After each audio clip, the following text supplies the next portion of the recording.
welcome back to my channel. This video is going to be my labor and delivery story. I kind of touched on this a little bit in my 10 things I don't tell you about delivery, or maybe it's 10 things they don't tell you about labor and delivery video. If you want to go check that out. I kind of touched on a couple of these things, but one of my subscribers, Tykiera14, commented on one of my videos and asked me to do this, and I realized that I'd never really actually did this. I forgot, I guess, because I kind of like touched on some of this stuff, but I never really made a whole video about it. So yeah, it's been 6 months now, but I kind of wrote down the bits and pieces that I remember so that I don't really miss anything about it.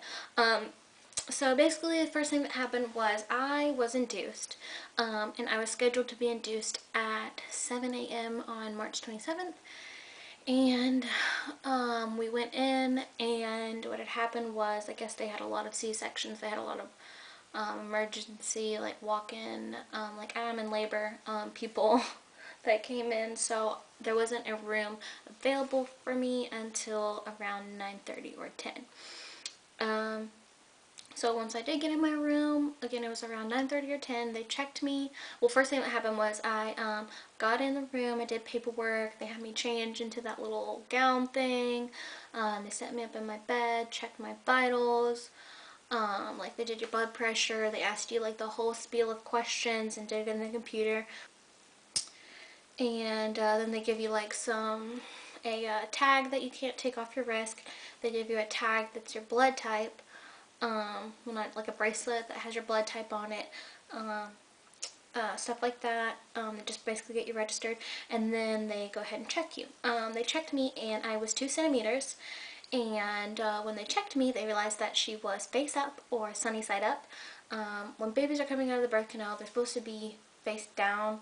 Like, well, she was downwards, but her face was like facing as if she was like looking out of my stomach instead of facing my back, which can cause some complications in a vaginal delivery. It can kind of like mess up their face and stuff when they're coming out of the birth canal. So they noted that.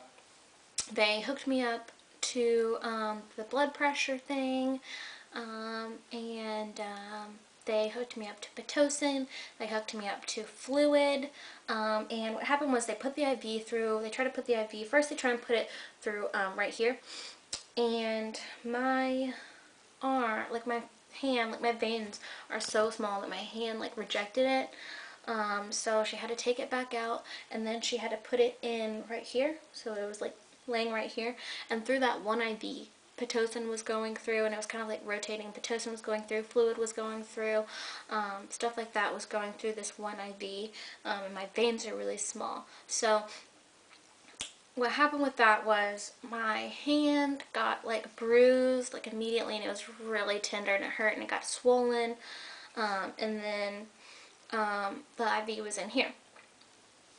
So then they started the Pitocin, and she let me know that they'd be coming in every hour to up the amount of Pitocin that they were giving me so that my contractions would keep going and get stronger and faster. So, oh, and also with your blood pressure, that automatically goes every like 30 minutes or something like that. So that's why in my 10 things that they don't tell you about labor and delivery video, I made sure to mention to get some sleep, and seriously get some sleep, because with all that going on, with people coming in and checking you, it's really, really hard to sleep while you're, you know, waiting to have your baby. So basically what happened after that, after they started my Pitocin, they would just come in every hour. I had some visitors come in, a lot of people were coming in to see me and stuff like that, and they would come in and manually up the amount of Pitocin I was getting every hour. So from 10 to 3, everything was kind of moving along. It was kind of going slowly. They would also come in every maybe hour and a half and check me. And around 3 o'clock, they came in, and they like kind of came in the room, and it wasn't really time for them to up my Pitocin, but they came in because they noticed on the computers that her heart had dropped significantly. So they were like, well, you know, she's sunny side up, blah, blah, blah. She's probably not liking the Pitocin. So when they had checked me, I was 5 centimeters, and they had to stop the Pitocin. And her heart rate dropped again, so they had to put me on the oxygen mask and completely stop the Pitocin. and that was around 3:30. So they stopped the Pitocin at about 3:30, and they didn't start it back until 4:30. So for like a whole hour, I was just like nothing's happening. It's not like, you know, I'm really making any progress. But at 4:30 they started back the Pitocin, and at 4:30 that's when things really started. I was 5 centimeters. My contractions were every like up until then I didn't have any. I didn't have any. I had gotten. I forgot about that. At after, gosh, sometime in between. I guess in between 2 and 3, I got a shot of painkiller, and that didn't do anything. So once they started back the Pitocin at 4:30, I was contracting every maybe like 4 to 5 minutes, and they were getting stronger, and they hurt really, really bad. And mind you, I had gone all the way from 10 o'clock in the morning until 4:30, without any epidural or anything, because I wanted to try and go as long as I could. And it was to the point that every time one came on, like my mom would like hold my hand, like rub my back, while I would just like stop. So I was like, okay, I think it's time for the epidural. So around 5:30, I was connected to the Pitocin. I was connected to the fluid, and then they connected me to the epidural. And what happens is they come in, and they do it really fast. And I just want to say, if there's people out there that are really scared of needles, and you want to get the epidural but you're really scared of needles, I promise you, it is not that bad. I really promise you. Don't let that be like this. Don't let that scare you. Like, once it's time for your epidural, you are so ready for your epidural, you don't even care. To be honest, it didn't hurt for me. It really didn't hurt compared to the fact that I was having a contraction while he was giving me the epidural. It did not hurt. Like, that was the least of my worries. And the only thing that was weird about it, this is going to be weird, they kind of like stick you with the needle, and then they have to get it in there. And the only thing that's weird, and the guy was really nice and explained everything to me while he was doing it, is you can, it kind of makes like a noise like that. I know that's kind of gross, but it makes that noise. And like, I kid you not, he gave me the epidural, pumped some in it, and then they waited for like maybe 5 minutes for it to start kicking in before he would leave the room. And after about 5 minutes, he was getting ready to leave the room, and my mom and, because they make everybody leave the room, my mom and Jane Marie's dad came back in the room. And as soon as they entered the room, I was like, okay, I went from sobbing, crying every contraction. They came in the room, and I gave them 2 thumbs up. I was like, yes. I was like, we are on the way. I felt so much better. When they, like, you do not have pain, really. You don't. So they gave me the epidural at 5:30, and then I had the Pitocin going, and everything was going. And at like 7 o'clock, her heart rate dropped again, and she didn't like the Pitocin. So they had to stop the Pitocin again at 7 o'clock and give me more oxygen. And they checked me, and I was about 7-8 centimeters then. And so we had to wait another hour, and then at 8:30 they started the Pitocin back. Then they checked me at 9:30, and I was at like 9:30, 9:45, and I was 10 centimeters, so it was time to push. What happened before I stopped pushing, my mom noticed this, I didn't notice this, was when they had checked me at 9:30, 9:45, and I was 10 centimeters, my nurse went over and turned off my epidural. The reason that they do that is because you have to be able to feel the push. You have to be able to feel when the contractions are coming. And those contractions did hurt, I guess because I had gone a few hours without having any contractions, so those contractions did hurt. So they turned off my epidural, and I didn't really realize, but I was like, the nurse came in, I was like, I can feel my contractions, because they always ask you after you have your epidural, like, to make sure that you have enough of it, do you feel your contractions? And I was like, I can feel my contractions. She was like, well, you're getting ready to start pushing. I was like, I know, but they hurt. She was like, well, you're getting ready to start pushing. And I was like, oh, okay.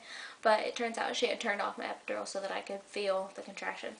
So, and at about 10 o'clock or 10 and 10:05, I started pushing. So when they checked me and I was 10 centimeters, basically he called some nurses, called my doctor in, everybody came in, suited up, they set up the room, and then at 10:05 I started pushing, and she got here at 10:17. So really, I did not even I pushed for like 10 minutes, not even.